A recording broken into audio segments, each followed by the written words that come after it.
Well, hey everybody, thanks for joining us here on KIII. Mike Gillaspia here in our KIII digital studio, and whether you're joining us on our 3 News Plus app or with us there online on our website, however you have found your way to us, we certainly appreciate it and appreciate you watching and being with us this morning. My partner here, Dr. Bill Chriss, many of you will recognize. For a long time he has been our KIII political analyst and does such a great job of breaking down the political races, and we depend and rely on him, especially during election season.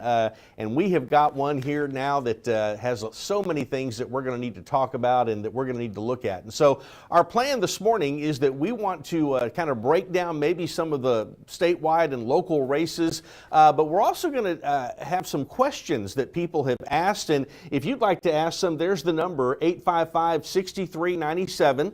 You stick a 361 in front of that and text us, and we'll try to get some of your questions on the air as well. What we want to do is help you be informed as you head to the polls on November 5th, or if you choose to do early voting, which begins here really soon, I think October 21st. And so either way, if you're going to be voting, and we encourage you to do that, we want you to at least know a little bit about what's on the ballot and what to expect as you go to cast your vote. And so having said all that, Dr. Chriss, let me bring you in here. The first question I would have is, tell me about the political climate in Texas right now, just across the state. What are you seeing and hearing? Well, I think that the political climate across the state is pretty nasty, would be the word that I would use to describe it. We're seeing a lot of outside money in local races and also in statewide races. Texas, for the first time in quite a while, seems to be of interest to the national political parties. They're in the old days, over the last 20, 30 years, Texas was seen as pretty much a one-party red state, where outside sources of large amounts of money, political action committees and industry groups, political operatives, tended to stay out of Texas because they just figured that they didn't get much bang for their buck. There weren't very many races they could affect. That's really not true anymore. And particularly at the local level, we're seeing a lot of outside players come in and gamble their money, essentially. Absolutely. And, that's, you talk about the climate. I mean, it changes from decade to decade, but for quite a while here, we here in Texas have really leaned Republican, haven't we? Oh, yeah, no question. And that has to do with a couple of things. I mean, there are probably 3 indicators that would tell you if you're a red state or a blue state, or if you're a red locality or blue locality. One is religious identification, another is gender, and then the third is the split between urban and rural.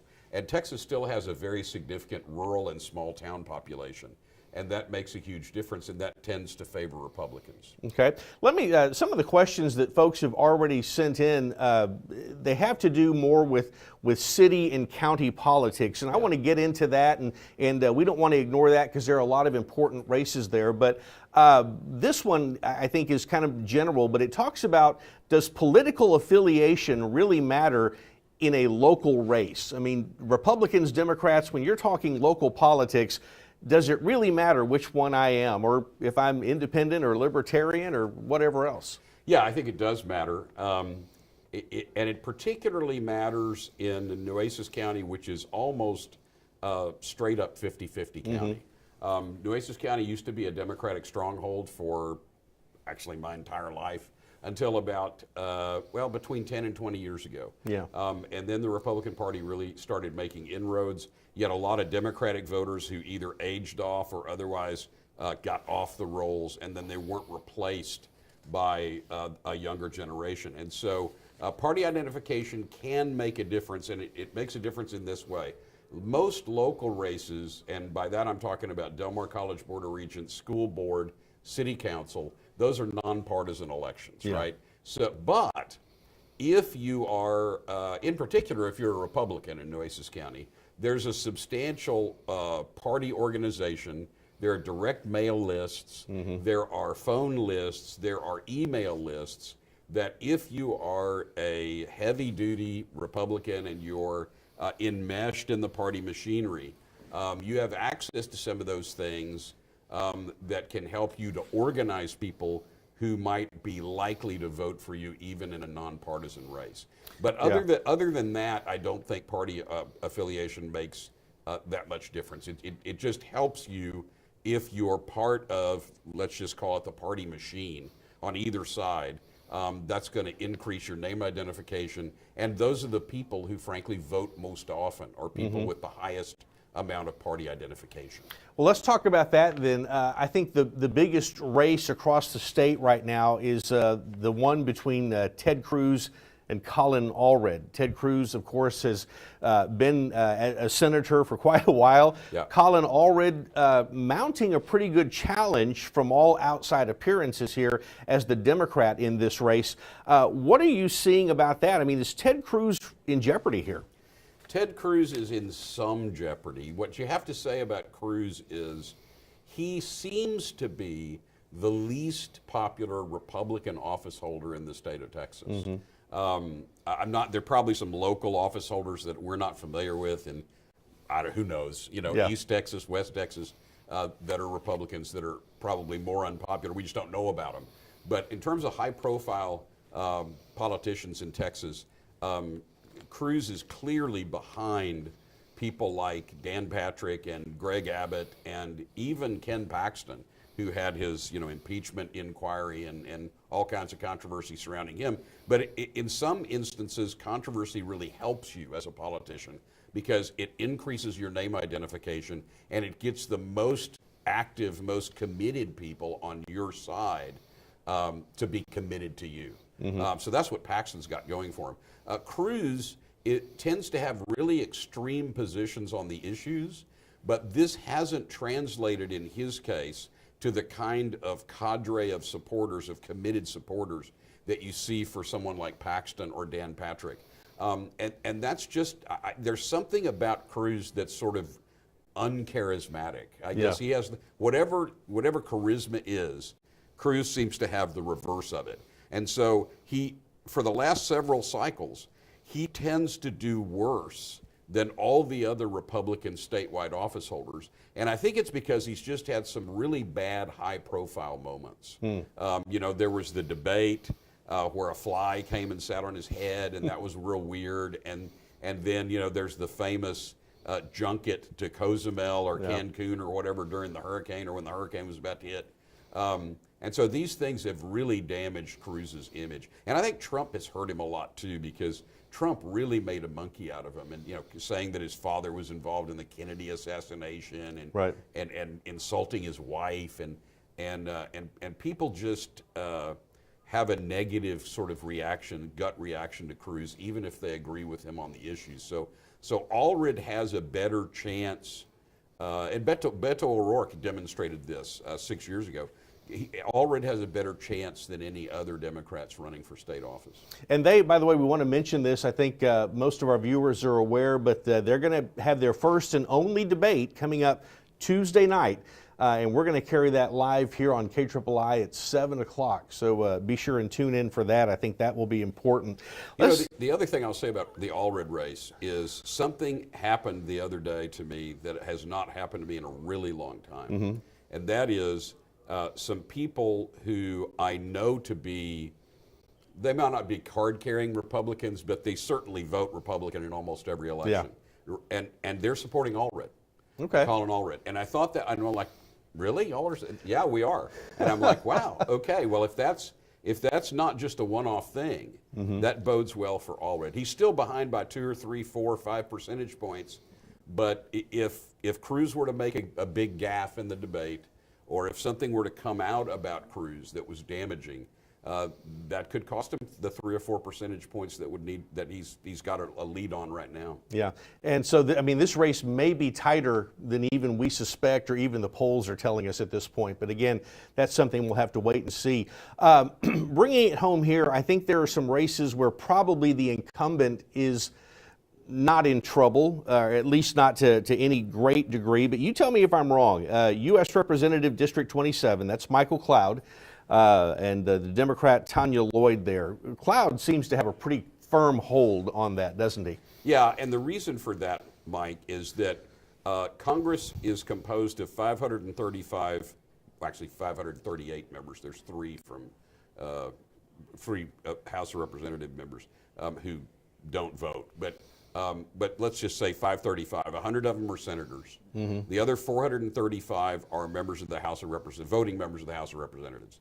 Of those 435 congressional seats, like the one that's currently occupied by Michael Cloud from Victoria, of those 435 seats, there are only about 20 to 25 of them that are actually competitive between Republicans and Democrats. And it's that same 25 seats that shifts back and forth and determines whether the Republicans or the Democrats have control of Congress.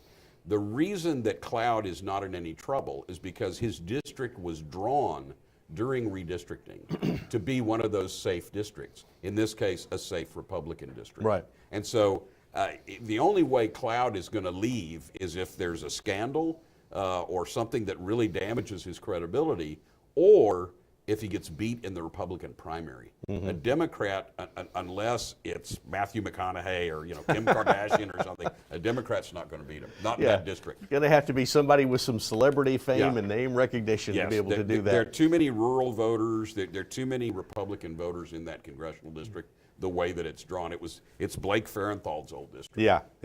We've gotten some questions about negative political advertisements, and I will tell you, there have been a couple of races that you can't help but see the ads. I mean, there may be others, but the ones that seem to pop up consistently, Adam Hinojosa, Morgan Lamantia, State Senator, District 27, that was probably the first ad that I saw this cycle that kind of went negative against Hinojosa. It's going to get worse. Well, here's the deal. The other one, and I think a lot of people have seen these ads, between State Representative District 34, between the Republican Denise Villalobos and the Democrat Solomon P. Ortiz Jr. Those have really taken a turn.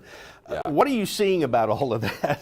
Well, I don't have any data upon which to base those two particular races. But I do have some just general background information that indicates to me that locally this is going to be almost unprecedented in terms of these local races having outside money funneled into them. We're going to see that in the city council races. We're going to see that in these local state representative and state senate races. We know that Abbott is a big player. The governor is a big player in terms of giving money to candidates that support his school voucher plan. That he's made it very clear he's going to do whatever he can, either in the Republican primary or in the general election, to get his folks elected. He's entitled to do that under the law. You can use you can give campaign donations from one candidate to another using their their campaign accounts rather. And we've also got PACs that are coming in from outside and just dropping a ton of cash. In the primary where Michael Cloud first got elected, and I forget what year it was, where he defeated one of the Brune boys, the Corpus Christi candidate. In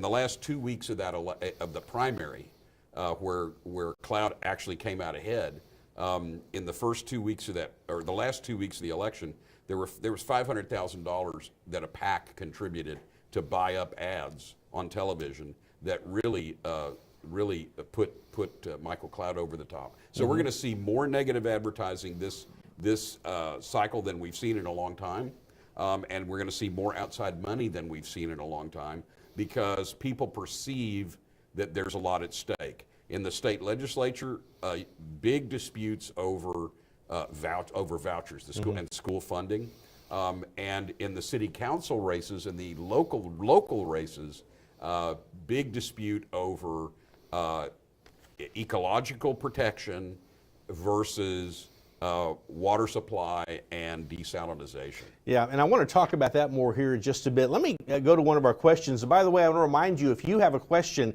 you can text that into us. We've got the number there on the screen, 855-6397, and I have to look because for whatever reason I have not memorized that, but 361-855-6397. If you want to text in a question, then we will try to address some of those here on the air this morning.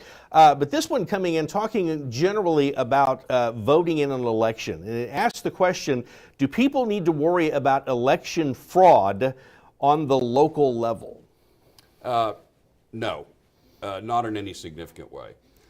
In every election, there are irregularities that take place. They tend to be at the margin. We really haven't had any kind of significant election fraud to worry about really nationwide since the 1960s, probably, early 1960s. There were a lot of procedural reforms and legal protections that were enacted during the 1950s and 60s and 70s that really protect the sanctity of the ballot box. And so fraud is not really a problem in elections. What can be a problem is, as a historian, you know, I've studied American history, and one of the things I've noticed about American political history is that the way that the parties tend to get superiority over each other has to do with redefining the electorate. Right. It has to do more with that than with their position on the issues. And so, for example, in Texas, I guess 2 or 3 cycles ago, the legislature passed a law making it impossible for you to pull what we used to call la gran palanca, which is the big stick. Yeah. Which was the way that the old Democratic Party would tell people in Spanish, well, just pull the one lever, because then it's like, walk softly but carry a big stick. You'll be voting for Democrats all the way down the ballot. Well, the Republican state legislature decided that was a bad thing, and that if they got rid of straight party ticket voting, their statistics and their studies showed that would, on balance, benefit Republicans. And I think it probably has. I think their analytics were probably right about that. And so the fact that you can't do that anymore, I think makes a difference also. I think you're right. Let's talk again about some of these local races here. I am intrigued by the race for district attorney. That was the position Mark Gonzalez held. He stepped aside. Jimmy Granberry, the Republican, took that over. He has the job right now. The Democrat Terry Shamsi, whose name is well known, former county judge, has some political affiliations here. That's an interesting race to me. But are you seeing it go one way or the other? No, I mean, those guys, and I'll say this: both of those guys are really good friends of mine, and they're both excellent lawyers. I think this race would be more interesting if the other Republican candidate had been the nominee, and it was that former prosecutor against Terry Shamsi. I think Shamsi and Granberry, they're both, for lack of a better word, they're sort of technicians. They want to do the job right. There are no big sort of political issues in connection with the DA's race anymore. I think Mark Gonzalez was kind of a lightning rod. He sort of was the issue. The other Republican candidate might have created more political foment, more of a political divide between Republican and Democrat. But Shamsi and Granberry are both kind of centrists. They're more towards the middle of their parties. Yeah. And so I think, in general, I think people will vote for their preference in that race, but I don't think it's going to get particularly nasty. Okay, so we'll wait and see how that one turns out for sure. But I don't know why. I've got an eye on that one though, and we're going to be watching it, of course, closely here on KIII come Election Day. Well, you're going to see some negative stuff because anytime you got a DA's race or a judicial race, if somebody has got some money and wants to win, the smart play, although the rest of it don't like it very much, they wouldn't do it if it didn't work, Mike. The smart play is you run on law and order, my opponent's soft on crime, blah, blah, blah. We'd probably see a little bit of that, but I don't think we'll see as much of it in this DA's race as we've seen in others. Let's talk about county commissioner, because you got a couple of races there, Precinct 1, Precinct 3. Mike Pusley against the guy who has the job right now, Robert Hernandez. Pusley has been there before and wants to go back. Yeah, Pusley's got very serious name identification, and he's running against Hernandez, and that's going to be a really interesting close race. That District 3, I think it is, it tends to be marginally Democratic district, which is how Hernandez got in there.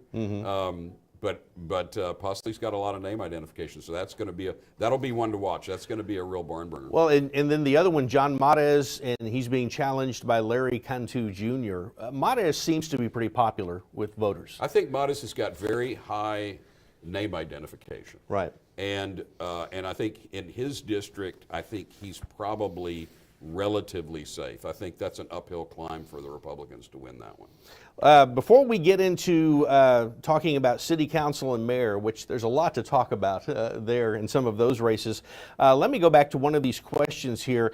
Talks about, given the city's recent budget challenges, do you think we're taxed enough? And then it says some studies say we aren't. Now, nobody wants to be an advocate for, yeah, we ought to be taxed more.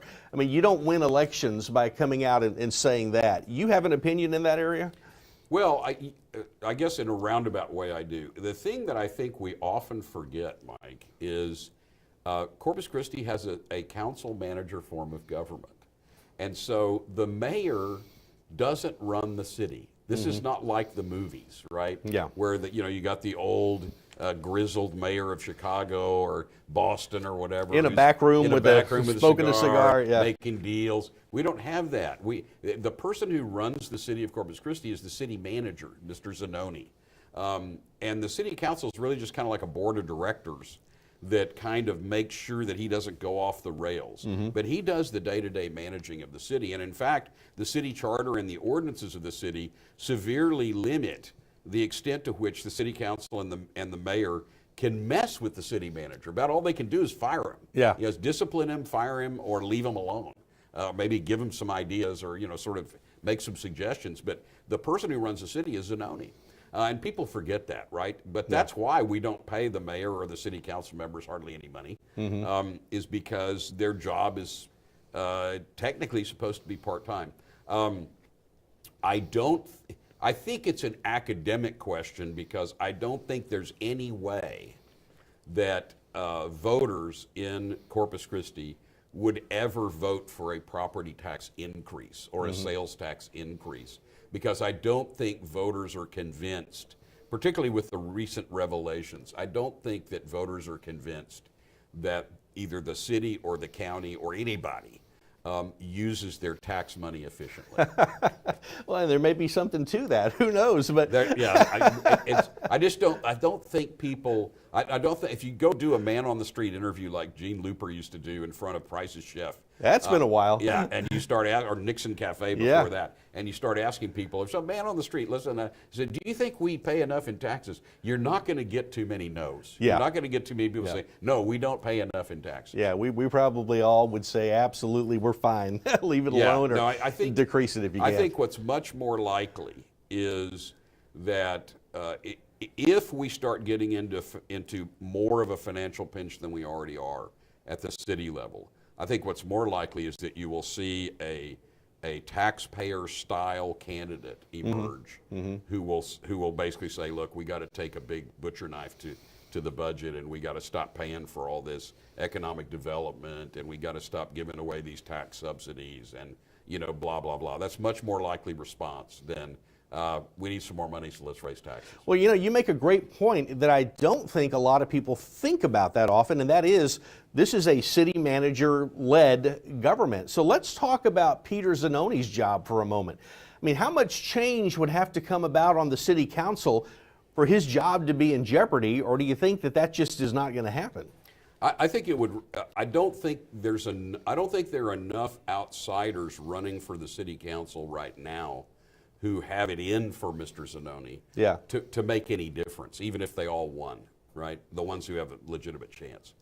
So I don't think there's any. I don't think that there's any jeopardy associated with Mr. Zanoni's job. And frankly, I think that with respect to sort of street repairs and just running the city, and other than this latest brouhaha that came out about spending on food and beverages, I think other than that.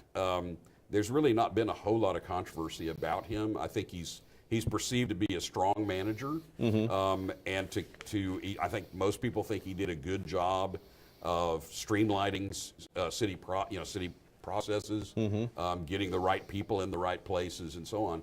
So I don't think his job is in jeopardy in the near term. And he came in, you may recall, saying there's been a lot of neglect for years that we have to address, and you just have to know that's what we're going to spend most of our time doing. And he's done a lot of that. And he's done what he said he would do. Yeah. He's come in and he's kind of cleaned house. You definitely see the street crews out there. I mean, the complaint people have now about the city of Corpus Christi is there's too much street work being done, and that didn't used to be the complaint. The complaint used to be there's not enough street work being done. Yeah, we've got. Let's talk about the race for mayor of Corpus Christi here for a moment. 6 people running for mayor this time out. 2 of them have the most name recognition. And the most money. Paulette Guajardo, our current mayor, Michael Hunter, who is, I think, was terming out anyway on the city council and is running against her. Are we looking at maybe a runoff here, you think, or do you see this as, no, this is really Paulette's to lose? I think we could be looking at a runoff because of the other candidates in the race. I do think that that Paulette and Michael are the front runners. Yeah. And it's not clear to me in any way which one of them will finish first. But it's entirely, I would say it's likely that because there are 3 or 4 other candidates in that race, and because Paulette and Michael appear to be so close, it's probably more likely than not that there will be a runoff. Yeah, and the way the rules work is if there is a runoff, I mean, they don't wait 3-4 months. They do that fairly quickly. Yeah. Just, within a few weeks so that you can have that decided, December, that kind of thing. So that's something we'll be looking at. Another thing that intrigues me is how many people are running for the at-large city council spots. Now, there are 3 spots. Right now, Mike Pusley, Michael Hunter, and Jim Klein have those. Klein's the only incumbent. As I say, Pusley wants to be a county commissioner again. Hunter is running for mayor. So Klein is the only incumbent, which opens the door for a lot of people.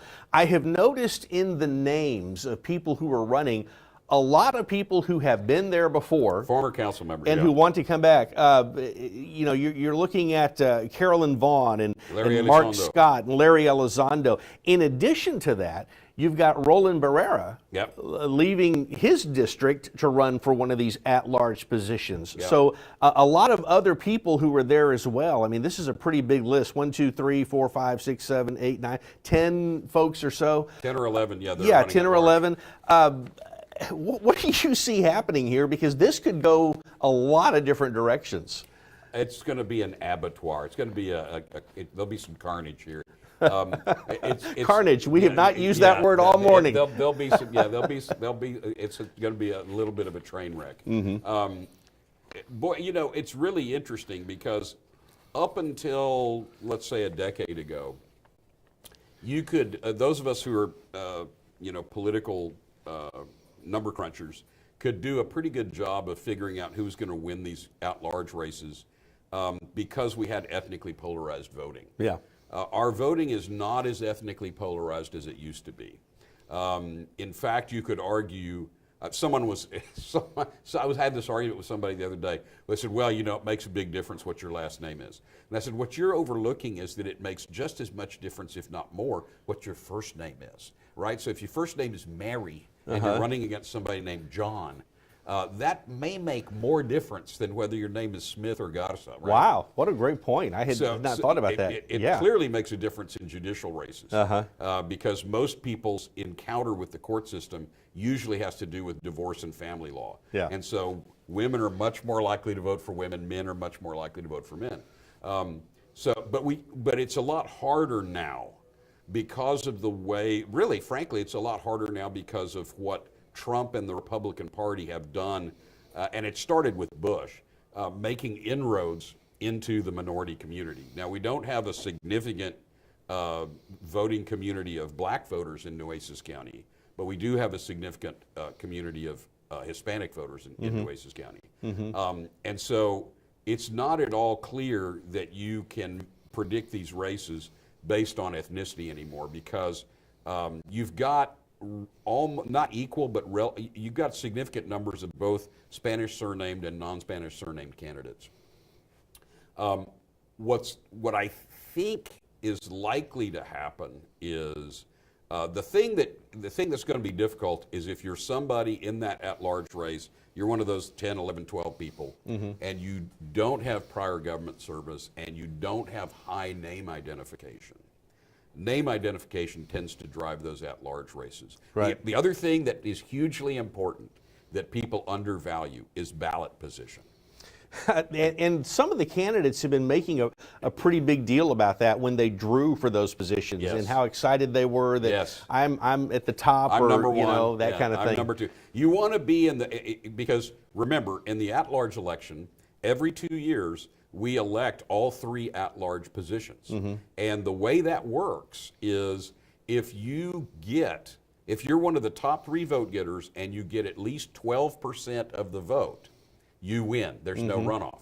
If somebody has less than 12%, then for that position, you're going to have a runoff. Yeah. And so it can get weird, right? And in this race, I think we've got, 4 former city council people who are running at large. So that math tells you that at least one, if not more, of those people is going to get left behind. Yeah. So the question is, who's the odd man out or the odd woman out?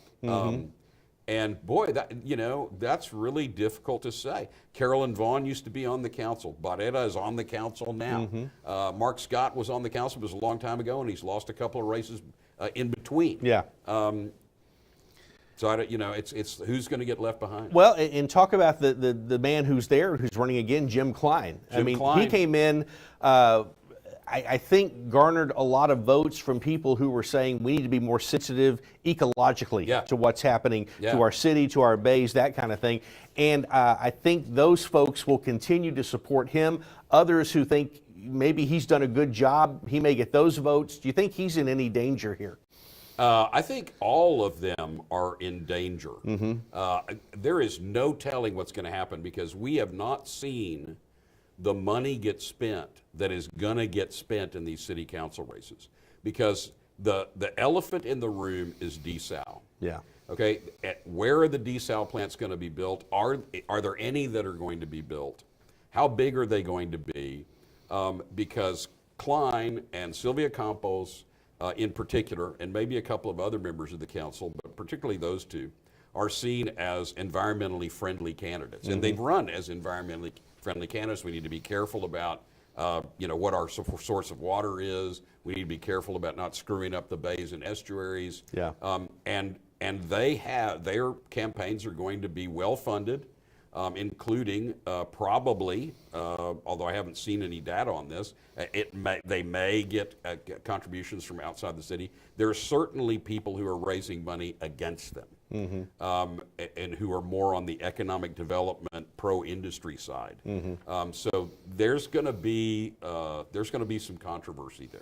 Yeah, I'm going to go back real quickly here. We don't have to spend a lot of time on it, but I do want to make this point. You had mentioned a lot of Hispanic voters, not as many black voters. Do you think that also plays into the fact that we don't see very many black candidates who run for local elected office? Well, we actually have quite a few African-American candidates who are running this time, in particular for the school board. Yeah. Ms. Tryon is running, and there's another gentleman who I've not met who's running. So the reason is, frankly, it's just demographics. I mean, the African-American population of Corpus Christi has never been more than about 5%. It's significantly less than that now. Actually, I would argue that black folks do a better job among ethnicities. They do a better job in Corpus Christi of representing their views and voting their views because they seem to have an impact and influence that is greater than just 2% of the population or whatever their population figure might be. Yeah. And so we have a reasonable amount. What we haven't seen in a while, for a long time in Corpus Christi, there was a history of there being black city council members.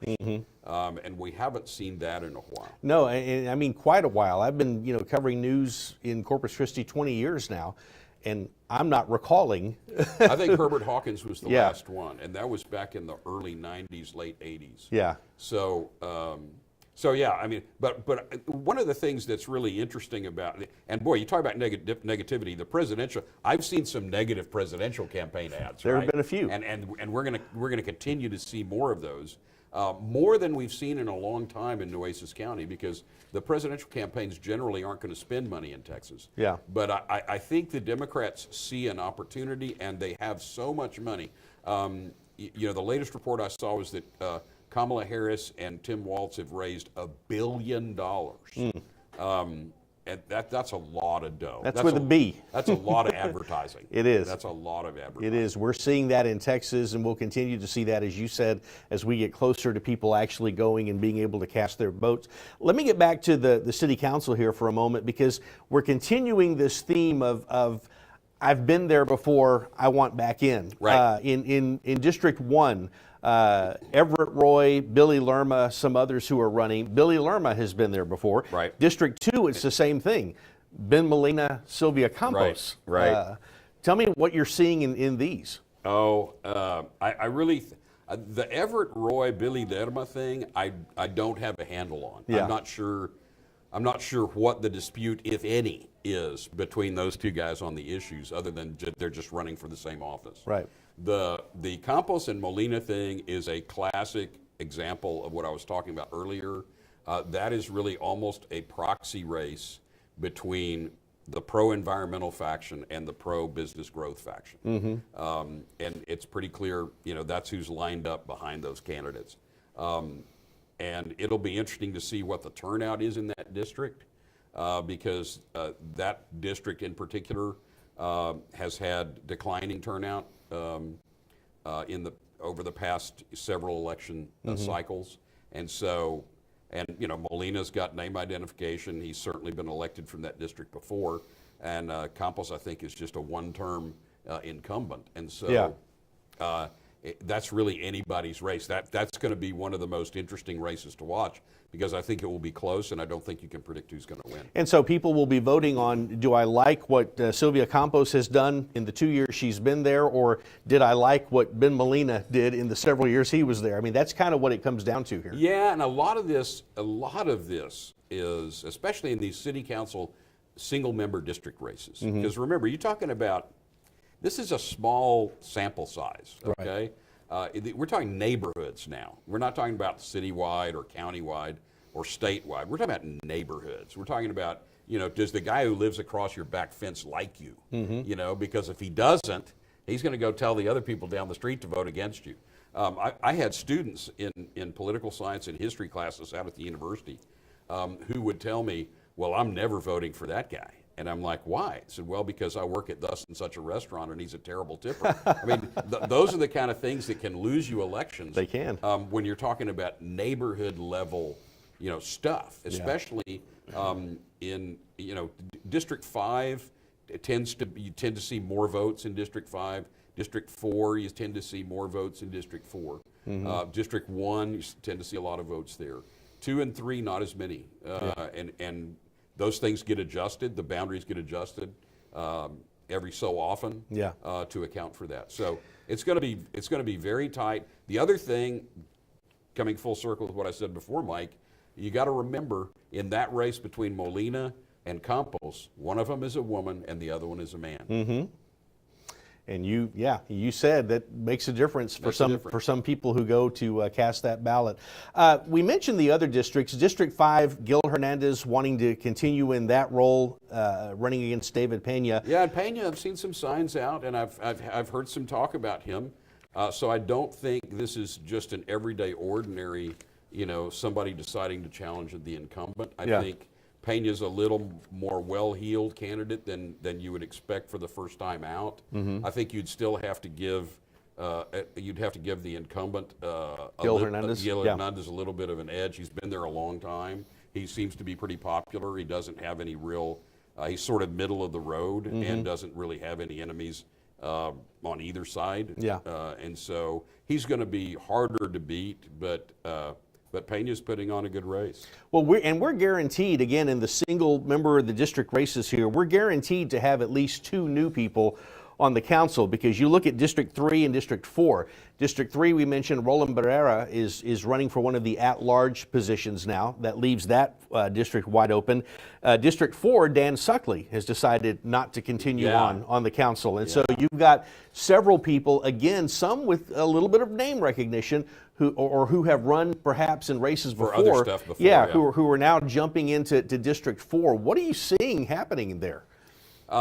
District 4 is kind of wide open. I don't know what's gonna. I think that's the one where Dan Grimsboe is running. Yeah. And who are some of the May others? Mendoza, Kaylin Paxson, May Mendoza, yeah. Eric Magnuson. So May Nardoni Mendoza, or May Mendoza Nardoni. She's going by Mendoza now, but she's very well known. She's a restaurant owner, insurance agent, very popular on the island. So, I mean, the key to District 4 really is island? Most of the votes are on the island. And so it's not by a whole lot, but say maybe half the votes are on the island. So if you've got the island sewed up, or if you're popular on the island, that really helps you a lot. Yeah, and since we mentioned them, let's go back and look at District 3. Eric Cantu, Albert Carrillo III. Are these guys? I think they have run for other things before here in this. I know that Cantu, Eric has. I know that Cantu has. I'm not familiar with Mr. Carrillo. Right.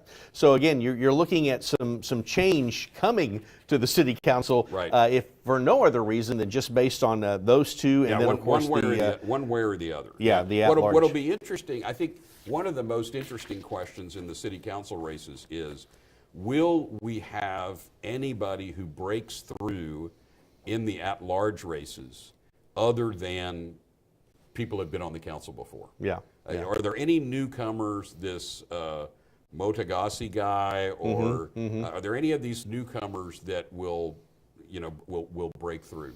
Yeah, we'll see for that. See about that for sure on Election Day. Another question here, and then we're gonna start to wrap this up here in just a little bit. How much control does City Council have over local street projects? I mean, does the City Council have a say over, and could they have stopped all the streets being done at once? You addressed this earlier. I mean, really, you talk about a strong city manager who says this was the mandate, this is what we're going to do. Does council really have a role in stepping in and saying back off, or what? That's a great question. The answer is kinda, and the reason I love that question, Mike, is because there have been times when I've gone home from work and I've said to myself, I need to find out when the next city council meeting is, because I want to go for public comments, and the only thing I'm going to do when it's my turn is get up and go, does anybody here know why we always have to work on all the streets at the same time? Does anybody know when Everhart's going to be finished? Yeah. And so the answer to that question is kinda, and what I mean by that is this. The city council votes on the budget. The budget is generated by city staff, but the council usually tinkers with it. They can tinker with it. So, well, we can move a little bit here and a little bit there. We need to spend more on this or less on that. So the budget is set. The execution of the budget is really up to the city manager. And so questions about scheduling jobs, what streets get worked on in what order, that is classic city staff function. Now, what the city council can do is during city council meeting, if somebody were to raise this during public comments, or if a city council member were to just raise this as new business, what they could do is they could say, well, I'm not infringing on your ability to control and manage the city, Mr. Manager, but I got a question. Why are we working on all of the streets at the same time? The city council can do that. Yeah. What they don't do and can't do is let's vote I make a motion that we stop working on Everhart. Right. That's probably, That's an interesting question. We'd have to ask the city attorney, but I think that's probably overstepping the boundaries. Yeah, and a lot of that is determined through years of planning, and a lot of stuff has gone in before you see the crews out there, and so that has to do with bonds and different ways they pay for it and that kind of thing. We didn't talk a lot about judicial races and things like that, but are there any other races that you see that are going to be big, particularly here in Nueces County, in the city, or even state races that we're looking at? Well, here's the thing about judicial races, Mike. A little bit different than city council, which is nonpartisan, or a school board, which is nonpartisan. And a school board, a lot of interesting stuff going on there, with the controversy over books and so on. But what's really going to drive these judicial races, because they are partisan, Democrat versus Republican, and I think judicial candidates tend to overestimate the extent to which people know who they are. I mean, if you're like Jack Blackman, who was the mayor of the city and then became a district judge and was a district judge for like 35 years, people are going to know who you are, right? If you've been around long enough, people are going to know who you are. But in these judicial races, whether you're talking about district courts or the courts of appeals, what drives that is the presidential election. Presidential and senatorial election. And so because you're not going to have a lot of people who vote for Trump for president and vote for a Democrat for district judge. And vice versa, you're not going to have a whole lot of people, you'll have some, but you won't have a whole lot of people who are going to vote for Harrison Walz for president and vote for Republicans for district judge. And so this is why you see in major metropolitan counties like Dallas and Houston, every 2 years, a bunch of judges get thrown out. And that's because it's simply a partisan wave. So I think you would have to assume, based on recent history and the facts and statistics that we have, you'd have to assume that the Republicans have an edge in these judicial races, particularly the ones that are countywide, the trial judge races. The Court of Appeals races are different because they take in the Valley and Victoria and other parts of the state. So they're a little different. But in the Nueces County, district judge, 28th, 117th, whatever, in those races, that will be determined by how the county goes in the presidential race. And it has been 28 years since a Democrat carried Nueces County in a presidential election. It's been a while. 28 years. And folks, when you go to cast your vote, just know that when you look at that ballot, it is a pretty healthy ballot. There are lots of names that are on there this year. It's major league, Yeah, it is. So just be prepared for that. The bottom line, though, is that we hope that you will go and vote and let your voice be heard. That's the process that we have, and so we encourage everybody to do that. Bill Chriss, always good to have you kind of analyzing these races for us, and I love the political history that you can bring that not many people can when you go back and look through Corpus Christi. It's a lot of birthdays, Mike, is what it is. It's a lot of trips around the sun. Well, we appreciate it, and thank you so much for your time here with us today. Thank you for having me. We appreciate you tuning in with us and taking some time to hear kind of what we're talking about here. We got an important election coming up, and you're going to have more coverage here from KIII, both on the air and online as we get closer to the run-up here to November 5th, and we hope that you will join us for all of that. For now, thanks for watching. We'll see you again soon.